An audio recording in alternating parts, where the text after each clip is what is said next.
안녕하십니까. 1월 18일 토요일 오전 11시를 지나는 순간입니다.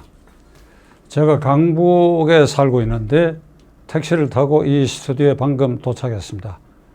이 자동차의 통행량도 아주 줄어들고 있고 평시에 비해서, 그리고 도시의 풍경, 그리고 한강 다리의 모습, 이런 것이 그렇게 편안하게 보일 수가 없습니다. 그 겉모양만 보면 이게 태평성대로 보이는데, 우리의 마음과 마음을 연결해서 살펴보면 이것이 태평성대가 아니고 하수상한 세월을 지금 우리는 살고 있습니다. 사실 저는 어제 저녁에 오늘 방송에서는 좀 편안한 얘기가 없나 이걸 궁리를 했었는데 결국 찾지 못했습니다. 이 시간에도 결국은 안타까운 얘기들을 쏟아낼 수밖에 없는데 여러분들이 양해하시라고 믿습니다. 시청자 여러분, 승자의 저주란 말이 있습니다. 여러분도 잘 아실 것입니다. 개인이나 집단이 어떤 목표를 향해서 무리한 일을 무리하게 투자하고 불법한 일을 감행해서 그 어떤 목표를 달성하고 어떤 재물을 쟁취했을 때 그 후과가 나타나가지고 그 후폭풍 때문에 그 목표 쟁취를 공연히 한 결과, 그래 심한 경우에는 패가 망신하고 세력과 정권으로서는 결국 정권을 놓치게 되는 이러한 일들을 두고 우리는 승자의 저주다 이렇게 얘기합니다. 우리 헌정사에서, 예를 들면 정계의 우리 헌정사에서 승자의 저주가 몇 번 고비가 있었는데, 저는 대표적으로 1958년 12월 24일 크리스마스 이브에 태평로 국회의사당에서 당시 집권당인 자유당이 민주당 야당 국회의원들을 불법하게 경위를 동원해가지고 쫓아내고 드러내고 난 다음에 일방적으로 국가보안법을 개정안을 통과했습니다. 그 요지는 1년 3개월 뒤에 있을 대통령과 부통령 선거에 이승만 대통령 현직 대통령 후보와 이기붕 당시 국회의장이었던 이기붕 부통령 후보를 어떻게든지 당선시킨다. 그 대통령 후보에는 경쟁 후보가 결국은 조명욱 박사가 중간에 서거했기 때문에 그냥 사실상 무투표로 될 수 있는데, 문제는 이기붕 의장을 무리하게 당선시켜야 되겠다. 이승만 대통령이 이미 노세에서 80이 훨씬 넘었으니까 임기 중에 불행한 일이 생길지도 모르고 하니까 그걸 승계하기 위해서는 자유당이 반드시 영구 집권을 하기 위해서는 이기붕 부통령 후보를 무리하게 당선시켜야 되겠다. 그 목표를 향해서 국가보안법을 개정하고 언론의 자갈을 물리고 야당 입을 봉쇄하는 이런 사실 만행이죠. 만행을 감행했습니다. 그리고 그걸 계기로 자유당은 만세를 불렀습니다. 야당을 짓누르고 이 법안을 통과시켰으니까. 결과 어찌 됐습니까? 무리에 무리수를 거듭했습니다. 우리가 하면 뭐든지 다 할 수 있다는 자만심 때문에 엄청난 부정선거를 감행했습니다. 그 자신감이 어찌 됐습니까? 4.19로 맞고 자유당 정권은 종언을 구하고 그렇게 부통령에 당선시켜야 되겠다고 하는 이기붕 일가는 4.19 후 일주일 만에 현재의 청와대 경내에 있는 비서관 숙소에서 일가 4명이 권총 자살로 비참한 종말을 고했습니다. 이건 승자의 저주의 아주 우리 헌정사의 대표적 케이스입니다. 여의도 국회에서는 1월 13일 무기력한 야당을 간단히 돌파하고 대통령과 청와대 그리고 민주당 핵심부가 원하는 대로 3개 법안, 금년 선거의 압승을 기하고 야당을 짓누를 수 있고 그리고 윤석열 검찰을 철저하게 따돌릴 수 있는 이 3개 법안 통과가 완성된 날입니다. 연동형 비례대표제, 검경수사권 조정안, 그리고 공수처 법안, 그리하여 민주당 핵심부 이해찬 대표 등이 그날 축배를 올리는 사진이 언론에 보도됐습니다. 아마 청와대의 문재인 대통령도 비슷한 심정에 있었으리라고 생각합니다. 그날은 그들에게 축배의 날이었습니다. 저는 그 다음날 방송에서 이것이 악법의 날이 될 수도 있다라고 말씀드린 바가 있습니다. 야당을 간단하게 무찌를 수 있다. 우리에게는 이게 장애물이 이제 없다. 무슨 일이든지 할 수 있다 하는 이 분기한 이 마음이 이제 목표는 문재인 대통령이 혐의의 정점에 있는 울산 선거 부정 게이트의 수사를 뭉글어버리고 이걸 봉합하는 작전에 지금 아주 철저하게 이제 진행을 시작했습니다.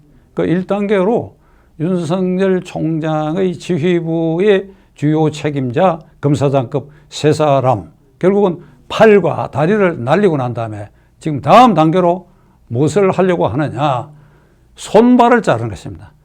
해당 부의 차장검사, 부장검사를 지금은 법무부의 직제에 의하면 차장검사, 부장검사는 보직을 맡은 지 1년 안에는 이게 교체할 수 없다.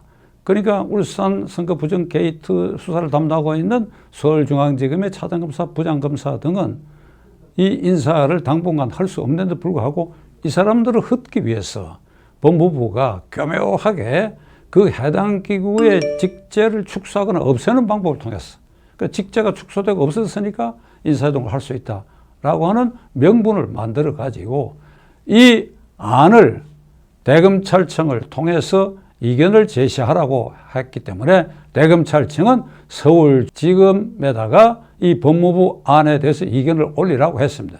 그런데 이게 놀라운 일이 벌어졌습니다.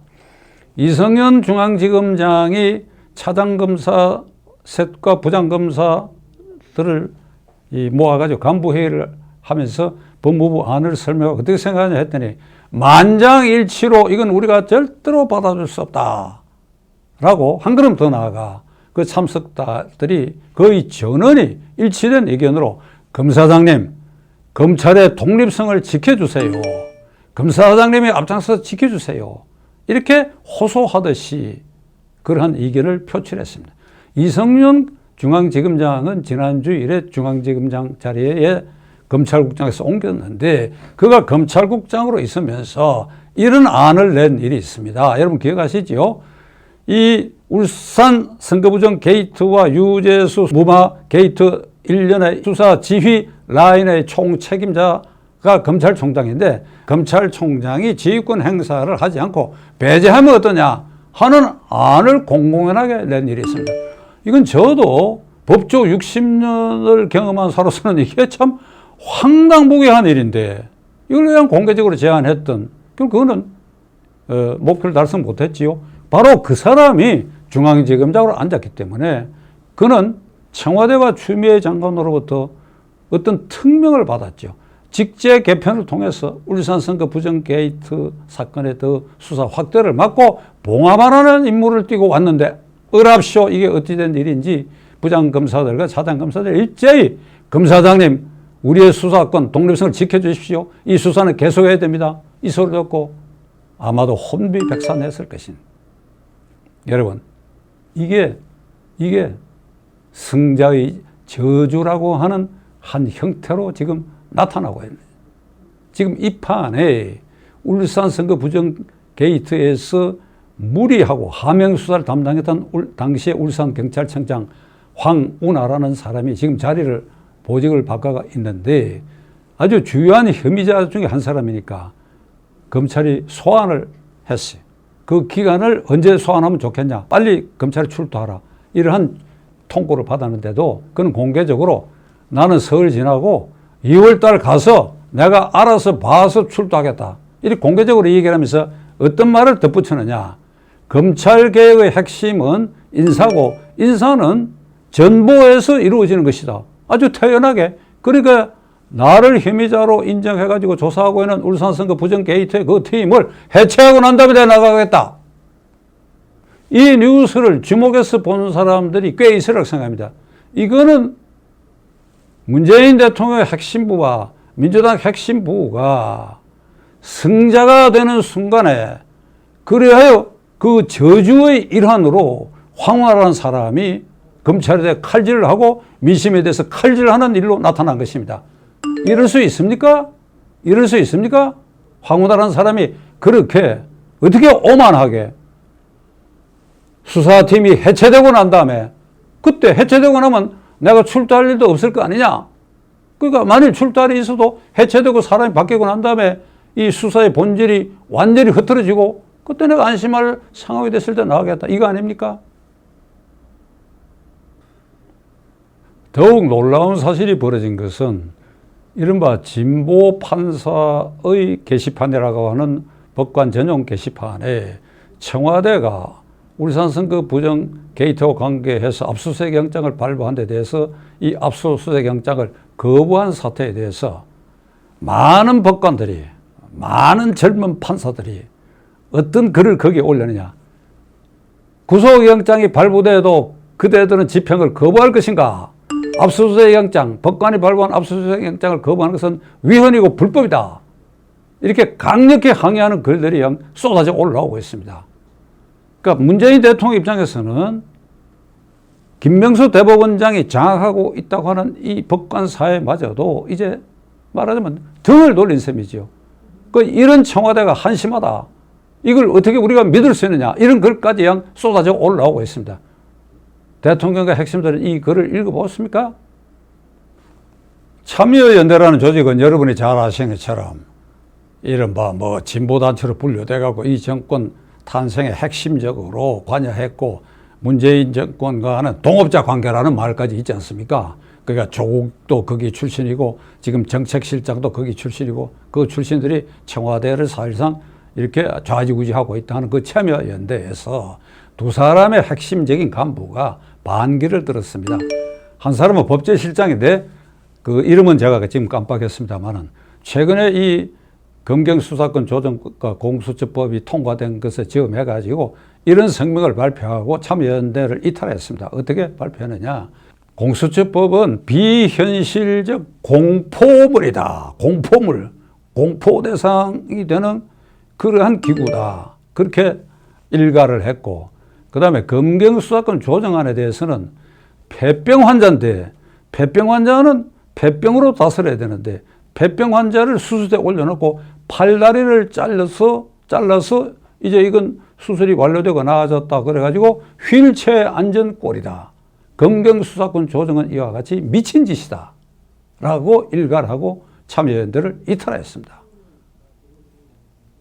또 한 사람의 참여연대 간부 권익실장이 하는 이름 제가 지금 깜빡했습니다만은 조국 사태가 발생한 이후에 청와대 민정수석실과 법무장관의 그 행태는 법치주의를 왜곡하는 것이고 공무집행 방해고 수사 방해고 그래야 이 청와대가 이러한 일을 어떻게 감행할 수 있느냐 하고 참여연대를 이탈했습니다.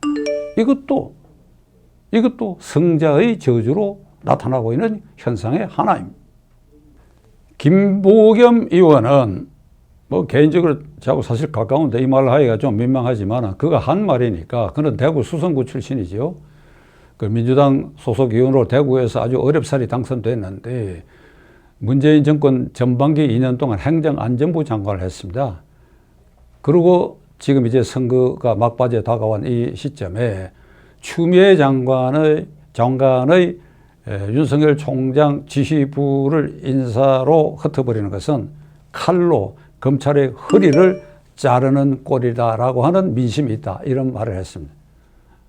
저 좀 기가 차게 생각된 것은 바른 말을 하긴 했는데 선거가 가까워오니까 이 말을 한 거 아닙니까?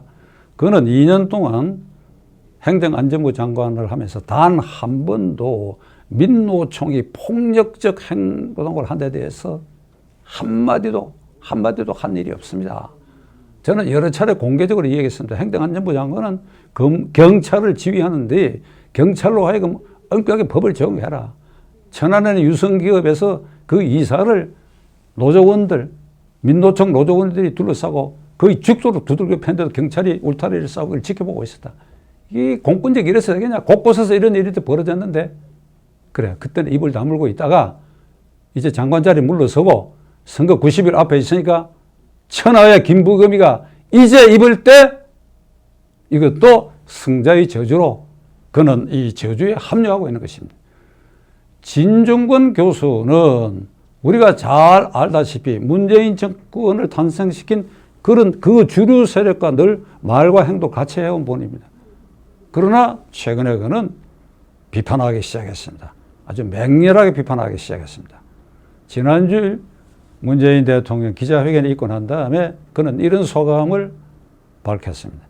문재인 대통령은 대통령 할 적격자, 자격이 있는 사람인가 의심이 든다. 이 말은 자격이 없다고 아주 단정해서 얘기했습니다. 이것도 승자의 저주의 한 형태로 나타나고 있는 것입니다. 시청자 여러분, 이런 말이 있죠. 어떤 정권이나 세력이라도 국민을 잠시는 속일 수 있습니다. 그러나 영구히 속일 수가 없습니다. 불법 무도한 일을 저질러서 어떤 일정한 승리, 성과를 거둔 그것에 취해가지고 무소불위한 분출하는 힘으로 백성을 얕잡아보고 야당을 깔보고 하는 이런 일련의 일들은 반드시 저주를 받기 마련입니다. 지금 이 얘기를 제가 하고 가령 문재인 대통령과 핵심 그리고 민주당 핵심부가 제 이 영상을 보고도 느낌이 있겠습니까? 아마 오늘까지도 그 느낌이 없을 것입니다. 그러나 그 중에는 느끼는 이들도 있으라고 하는 생각입니다. 어제 말씀드렸죠. 우리 헌법의 제1기관은 국민입니다. 국민이 나서서 불법 무도하게 어떤 승리를 쟁취해서 승리에 취해 있는 이 집단과 정권의 실세들에 대해서 국민이 저주의 분노를 뿌려내려야 되리라고 저는 생각합니다. 문재인 대통령과 민주당의 핵심 지도자들이 의도한 대로 승자의 심리에 취해가지고 울산 선거 부정 게이트를 덮기 위해서 윤석열 검찰총장을 옥죄고 그래 팔다리 손발까지 잘라서 그를 내쫓을 수도 있을 것입니다. 그리 되면 어찌 되느냐? 그는 순교자로 아주 빠른 시일 안에 국민 속에 그는 순교자로 추앙받는 그러한 놀라운 현상이 생길 수도 있을 것입니다. 여러분들이 윤석열이라는 한 인간을 순교자로 만들 생각입니까?